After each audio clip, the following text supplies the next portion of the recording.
این الزنات معلقون بفروجهم فی النار. حضرت میگوید همین زناکارایی که در دنیا زنا میکنن، اینها را خداوند در دوزخش از همین فرجهایی که اینها زنا کردن، از همین موضعشان اینها را کشال میسازد. خب بعدا چیکار میکند؟ یضربون بالسیاط من حدید. اینها را میگد از همین فرجه هاشون کشال میسازد و با تیاقهای آهنین همان ملائکه های دوزخ اینها را میزنند. فاذا استغاث، وقتی که من الضرب، وقتی که میگد میزنن این زناکار طلب یاردم میکند، این ملائکه مرا آزار بسیار نده، وجود من در من شد. این ملائکه دوزخ بر این زناکار چی میگفته است؟ نادته زبانیه. همین ملائکه دوزخ میگفته است این کان هذا الصوت و انت تضحك و تفرح و تمرح ولا تستحی منه.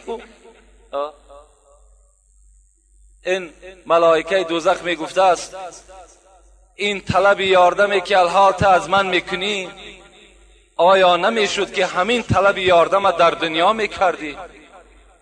در حالتی که تو زنا میکردی میخندیدی، زنا میکردی راحت میکردی، زنا میکردی معیشت میکردی. ولا تستحی منه، از خدایی که تو را خلق کرد تو از او شرم نکردی، امروز تو با از من یاردم طلب میکنی؟ اینجا جای یاردم نیست دیگه. حضرت موسی گفتن الهی ما لمن زنا، پروردگارا کسی که در دنیا زناکار است او را چی جزا میتی؟ قال الله تعالی البسه درعا من النار لو وضع على جبل شاهق لاصبح رمادا. پیغمبر خدا چی گفتن؟ حضرت موسی گفتن خداوند جواب گفت که من بر زناکار چگونه معامله میکنم؟ یک درعش میپوشانم. درع گفته لباس همون دوزخی‌ها را میگن از آهن است، چنان تفسان از گفت میپوشانمش. اگر همون لباس دوزخی را در بالای کوه از کوههای بلند دنیا اگر بگذارین لاصبح رمادن، قسم به عظمتی خدا که کوه را خاکستر میگرداند. همون لباس زناکار است. لکن از همه دا زنای وزنین ترین پیغمبر خدا با کی گفتن؟ اعظم زنا بالام والاخت و بالمحارم. در باب زنا صحبت ها زیاد است. انشاءالله ما در باب هر یک جمعه من شاید که حدیث های از این تکرار میکنیم. رسول الله گفتن بزرگترین زنا زنای با مادر است و زنای با خواهر و اپه است و زنا با زنی هست که برای تو نکاح و حرام است. این از همه دا وزنین ترین زنا در نزد خدا به حساب می رود. حتی حاکم می گوید و صحح فی حاکم و صحح الحاکم، در صحیح خود حاکم چی می گوید؟ من وقع علی ذات محرم فاقتلوه.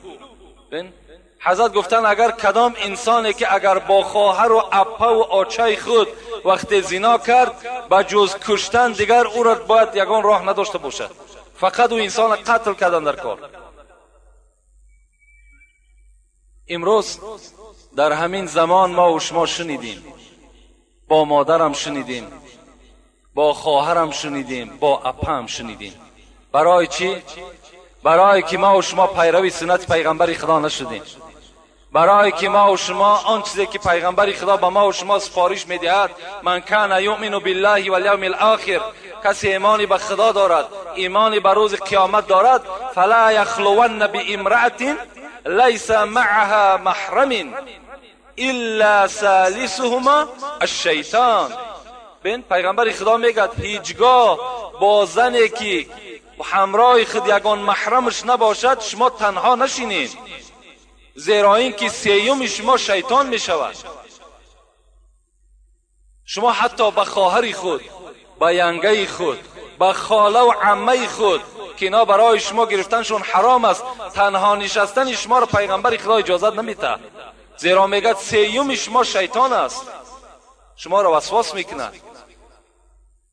برای چی ما و شما را اسلام امروز رخصت نمیتد فرزندهایی که الک به سین 7 میرسند جاگه های اونا را از خانه جدا کنین، جاگه پدر و مادر جدا باشد، جاگه فرزندها جدا باشند؟ همه برای همین است.